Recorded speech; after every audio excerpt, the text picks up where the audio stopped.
Hi everybody, and welcome to Matrix Live, Season 7, Episode 1, because apparently nobody got the message that seasons are only meant to have like 24 episodes in them.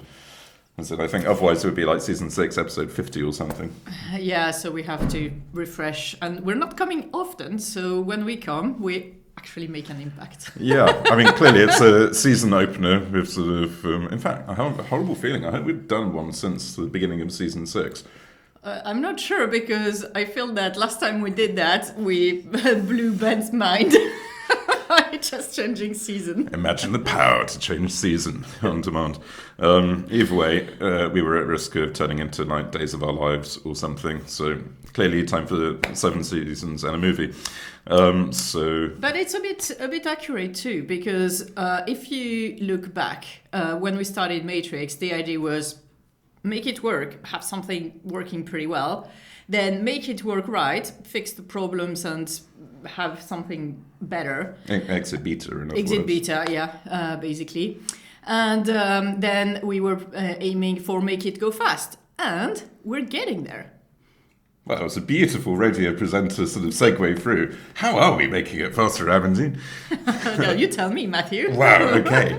So we've got two massive projects which are really exciting in flight at the moment to speed everything up, like unrecognisably, like blow Discord out of the water level of snappiness and coolness. One of them is Sync v3, which I think we started speaking about in This Week in Matrix last week or week before. I think Keegan did a write-up on it. Sync v3 is the single biggest change to happen to Matrix since probably Sync v2, and that was a pretty big change back in Christmas 2014, I think. My original Sync v1 was basically you would keep calling a /events endpoint, and you'd long block on it, and whenever there's something to receive, you get a bunch of events. But it had the minor problem that it got comically out of sync with state changes in the room and other problems. And that winter, whilst everybody else was going and drinking mulled wine and eating Christmas puddings and things, Keegan and Mark went and created Sync v2 with, I think, some input from me to go and have a /sync endpoint that fixed the various races and thinkers in Sync v1. And that is what we use today. Fast forward many Christmases or winters further, and here you find us in the future. And Sync v3 is basically throwing that all away and a completely different architecture for receiving traffic in Matrix. So the idea is that you would only ever load the data that you need to render the page. So that might be the membership list, it might be the room list, it might be your space list, it might be threads, it might be your actual timeline, heaven forbid. And the idea is that by default, it will just show you literally the paginated section that you need to render that chunk of UI, and it paginates on the server. Now, this is tricky because A, the server needs to know how to paginate it and how to order it. It also needs to have a way to tell the client how to update in real time as it changes server side. So what Sync v3 does is to have a little state machine which is basically receives commands sent from the server, and it's things like add this into this point in the list, delete that from that point in the list, invalidate the whole thing and resync it. And then as the user goes and scrolls up and down the various different scrolly bits of the UI, it's basically calling out to the server in order to, as quickly as possible, fill in the missing data. And in practice, it turns out that works pretty fine, particularly if your server is close and it's like tens of milliseconds away. You barely notice that it's coming in from the server. And unlike Discord and other things, we are going and caching that data locally too. So you still have offline access like you do today in a typical Matrix client like Element. So I could talk about this for hours, but it is incredibly exciting. Keegan has been working away on it. He is now in the process of merging it into Hydrogen as a real client to play with as of yesterday. And so watch this space to see if the world's lightest Matrix client, Hydrogen, might suddenly also become the fastest Matrix client as we play with Sync v3. If you're interested in playing with it, you can do so today using a test jig going to github.matrix.org/Sync v3 or something like that. The URL will appear at the bottom of your screen. Yes, or send a self-addressed envelope to Children's BBC, Wood Lane, W12 7RJ. That's not the only thing that we're trying to make go faster. The other thing, like I'm sure everyone listening here have been facing, is how slow it is to join rooms. Yeah. So that's the other big project on the horizon. Yeah, so this has been a bit screwed over by the matrix.org database exploding in fire during our Halloween party, which was a bit of a downer. But as people may have noticed, we had a primary database loss due to an NVMe disk, which stopped, which is unfortunate. And there's been a lot of juggling of data because matrix.org Postgres is about 15 terabytes now, which is at the point that it's a bit of a pain to snapshot and replicate and back up again. And so the time that should be going into room joins has been wasted messing around with that. However, hopefully we'll escape from that soon. The idea with fast room joins is we basically lazy load the state as you join the rooms, a bit like how we lazy load state in SyncV 2.5 or whatever lazy loaded client to server API was. And this time we do it server to server. It's right pain because you need to make sure you get the minimal state to do state resolution, but you don't get the irrelevant stuff. It's a bit controversial. It was an MSc that I did with Eric back in the day, and it's finally coming to life like all the best MSCs about 2 years later. But watch this space to see if we can make Synapse go Voom and Dendrite, and hopefully Conduit too. Everything. So that's about acceleration. If we look a bit at Element these days, a whole bunch of new stuff has been happening. Probably one of the most expected feature has been threading, and it's coming. Threading it's here. It's bittersweet. As in, our big unique thing that we wanted to do when we started like Riot or Vector as it was to think, nobody has threads. If we can nail threads, that will make Matrix take off like nothing you've imagined. And we came up with all sorts of exciting threading concepts. And I even implemented the swim lanes one like a couple of months ago, and it still sits there, sadly, not happening. Meanwhile, quite correctly, the Element Web team have just said, screw this, we're going to do threads. And they've gone and implemented conventional and very usable and very beautiful Slack or Mattermost style threading. So watch your space. Yeah, it's available in labs on Element for now, I think. Yeah, on develop. On the web, yeah. Yeah, so go to develop to Element, go to labs, turn on threads, start creating threads, and confuse everybody because the people who don't have threads won't quite understand that it's not a reply. It does fall back fine. There are some notification bugs, which I think may have just been fixed, but we're hoping to ship it by the end of the year. So all I want for Christmas is threads and Matrix. The other thing we're looking at is how the information is actually organized in Element Web. So big information architecture project. It's it's working really nicely with the product team there. Yep. So this is being led entirely by the product design folks, and it's. Well, I don't think we should spoil it now, but suffice it to say, it's looking at the entire architecture, and it's like, what icons do you really have in the space panel? How should the semantics of DMs and rooms work in the room list? How does the right-hand panel work in Element Web to make sure that you're basically drilling down, getting more and more specific as you go from left all the way through to the right-hand side of the screen? I'm hoping that it will magically fix many of the, what we affectionately call WTF moments, which afflicts people when they use Element Web for the first time. And they say, I didn't quite know what it is, but it feels a bit weird, and it's got weird UX, and I'm going to go back to Discord, or whatever. Hopefully, this will resolve all of those problems, but watch the space for the specifics. Yep.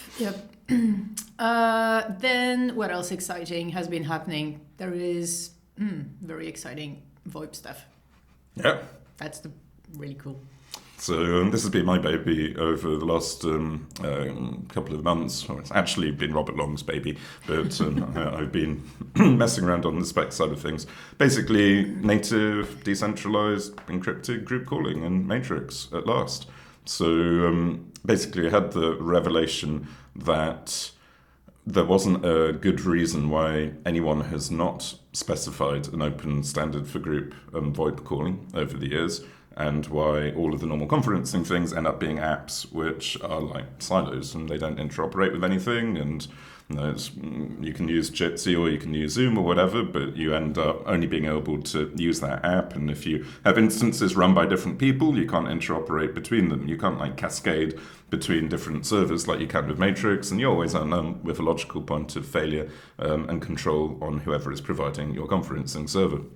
So I could talk about this for ages, and in fact I will, because immediately after this I'm going to record a talk for ComCon, which explains how it all works. And yesterday I did a talk for Cranky Geek, which also explains how it all works. But basically the idea is that we've shifted VoIP signaling to be on the two-device API rather than putting it in room state, room history. So you have a room, somebody creates a state event saying, I'm doing a call. They say what type of call it is, and we're supporting both VoIP or voice or video, but also does it make everybody's phone ring? Does it prompt and say, hey, there's a call, click here to join? Or does it behave like Discord and have Discord-style voice and video rooms? Then people in the conference join it as members, and they say, hey, I'm in the conference, and then they all talk to one another, either full mesh or via a stream forwarding unit. I love that we the sales guys actually. That's our, if you want to know how Element makes money, it's through very serious conversations like the one which is happening behind us right now. Anyway, stream forwarding units or multiple conferencing units. Basically, if there is a conferencing server available to the clients in the room, then they will start using them, and the conferencing servers can trunk the calls together. Now, we haven't yet got one of these mythical conferencing servers to work. I've been playing with one in Go called Ion SFU. Robert's looking at Media Soup, which he used when working at Mozilla Hubs. But basically, watch your space for super awesome, actually encrypted, decentralized, cascading group native matrix voice and video calls. I don't know why people accuse us of using too much jargon. I have no idea. But at least just the first version of it without using the conferencing servers, yeah, it's limited in size, but it's already super cool. And not only from the tech side, but also from the UI side. You can move on the web client, you can move the windows around and arrange it how you want. And now every time I'm forced to use Zoom, I keep trying to move the things and it's so broken. Yeah, so seriously, go over to matrixvoip.dev. The URL will not appear at the bottom of your screen. And have a play with a test jig that Robert's put together, which will rapidly evolve probably into a standalone product, thing, app, project, whatever you call it, that we will ship as Element, which needs to have an amazing name. Yeah, that's a big... So we're working on it. Yes, we're working but on it. we guarantee it will be great because we're very good at it. And it works really nicely in mobile Safari. In fact, should we do a quick demo?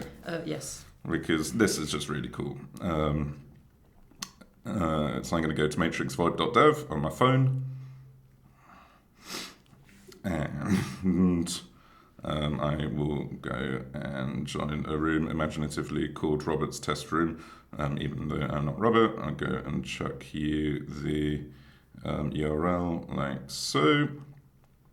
And basically what I'm looking at here is the app, and I go and refresh it. It's going to ask me for WebRTC permissions and mobile Safari, and you can see the same view. Hit enter call, and there's Amandine. Isn't it amazing? But what we were talking about is that you can go and relay things out. We can go and have different layouts for speaker detection. I can go and say hop onto the same URL probably. Let's see if this works. From my browser. Oh well.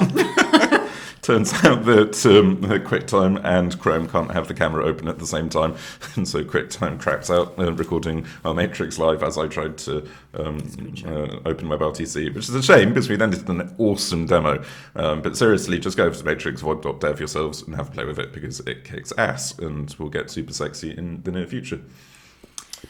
What goes beyond that, Amandine? Yes, exactly. I was sorry. I was trying to find the right way. Yes, what goes beyond that? Once you have voice and video, what do you want to do? We have entire world in Matrix. We've been talking about it since like 2017.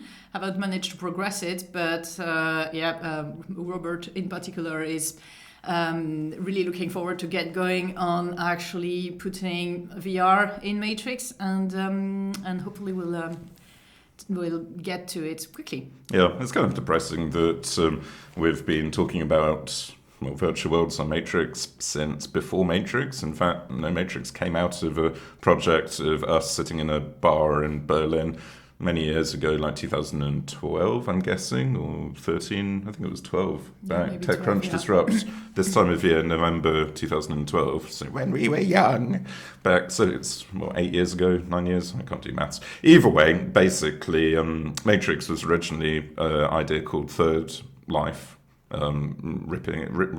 riffing on the idea of Second Life and saying, hey, why hasn't Second Life ever been successful? What did they do wrong? Or what would happen if you had an incredibly rich communication environment? Oh, wait, we better build a communication protocol in order to power that environment in a proper decentralized manner.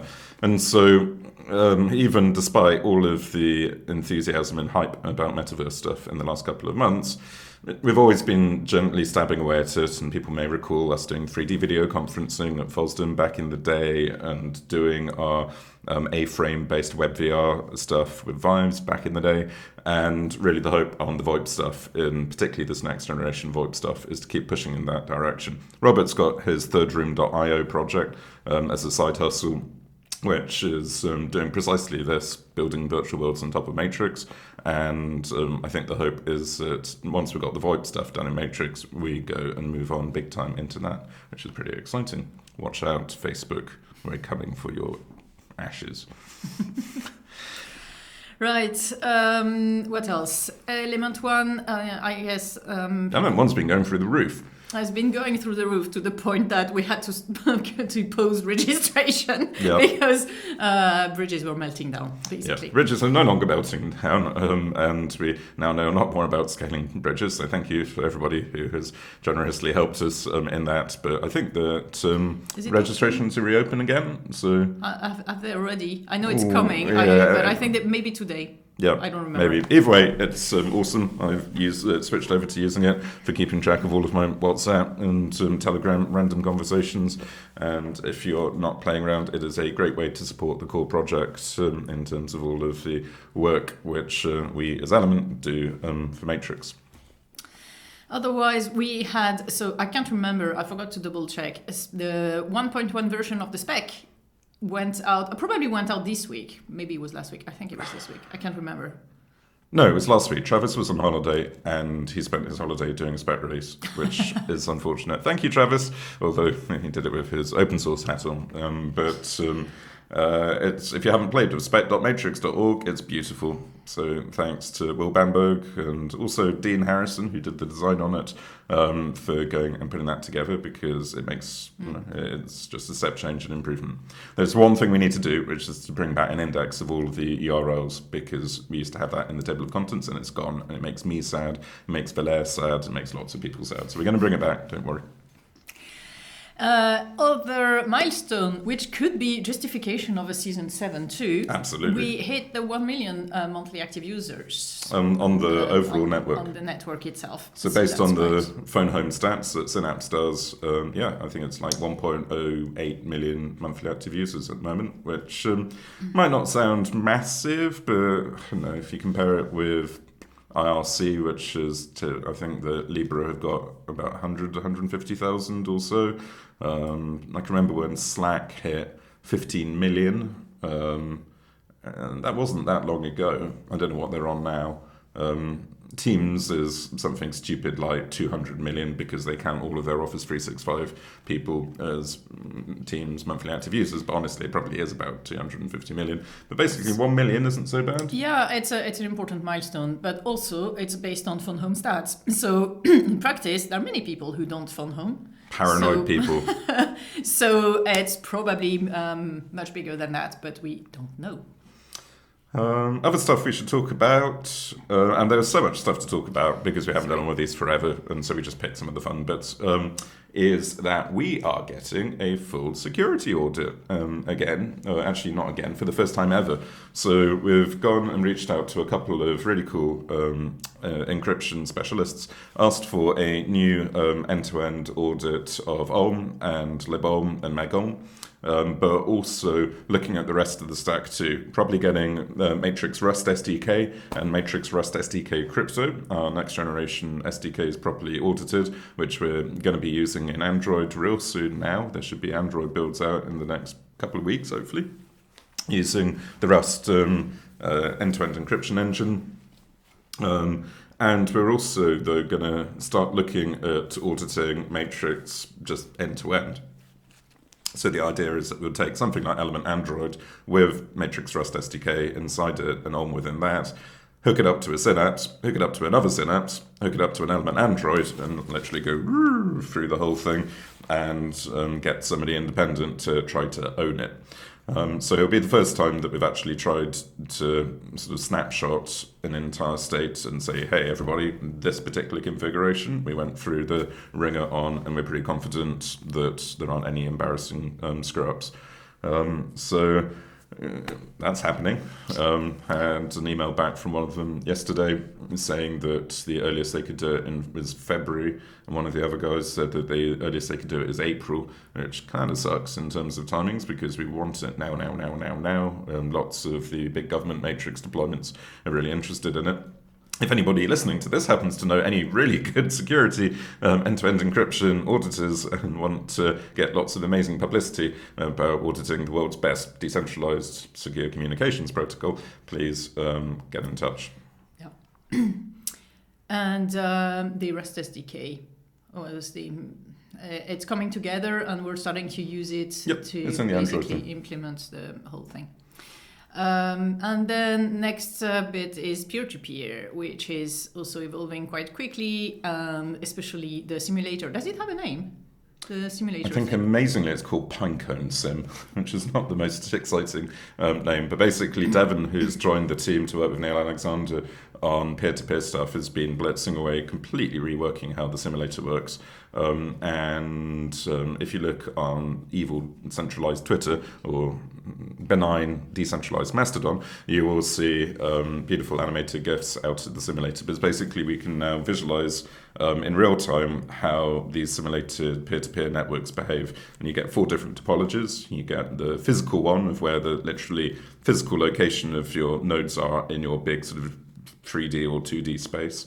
Then you've got a tree topology of how they assemble into a spanning tree that you use then to bootstrap the actual topology, or the actual routing topology of which nodes can go and route to which, as well as visualizing the SNEC, which is the linear snake that is used and also in magical ways to bootstrap the architecture, bootstrap the routing.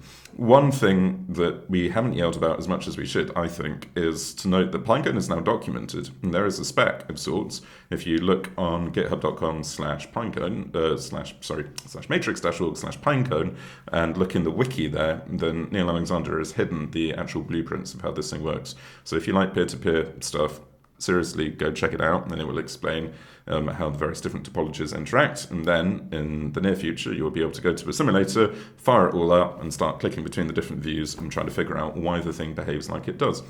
And the simulator has already found some amazing bugs, which we were completely missing until you actually visualize it and think, this is wow, really what's that strange. doing? So huge congrats to Devon for getting the simulator to work and for Pinecone to getting to this point. And really the next thing left, the only thing left on Pinecone is to ruggedize it and robustize it, whatever the right word is, make it robust and make sure that people can't own it, compromise it, etc. So there we go. So yeah, I think that was quite a big list of things to talk about, but I'm Anything else? not sure. Sorry that we're a bit, I don't know, I'm feeling a bit knackered. It's like 9:30 in the morning here on a Friday. I've had one coffee, and we went out with Juan Bennett from Protocol Labs and IPFS last night and showed him the local pubs of Chiswick, and which is why my voice might be a bit lower than normal. And we didn't manage to record a Matrix live in person with him, but next time you see us, it's probably going to be with him along, which will be fun. It'll be really fun. Meanwhile, though, we just got to talk about our stuff, so this was fun too. Yeah. Hope you also had fun, because it's not just all about us. And thanks for watching the all-new Season 7. It is 7 seasons in the movie. Right, it's got to be, like TNG or Community. It's going to be great. Either way, have a wonderful day, or evening, or weekend, and speak to you soon. Bye.